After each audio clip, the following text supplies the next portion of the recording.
Welcome back to another technical deep dive here in the debug zone. Today, we're tackling a big question and breaking it down with insights from other users. Hopefully, this clears up some misconceptions and helps you get the answer you need. So, buckle up, stay a little curious, and let's jump right in.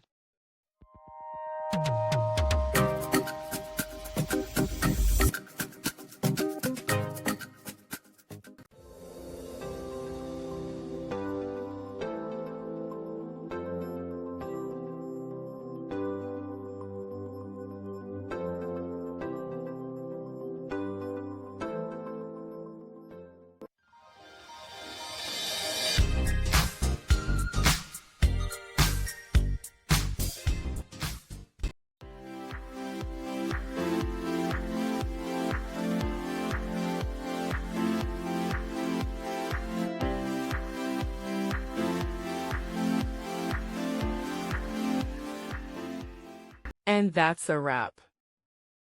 I hope you found the answer you were looking for. If you did, take a second to hit that subscribe button. It really helps out.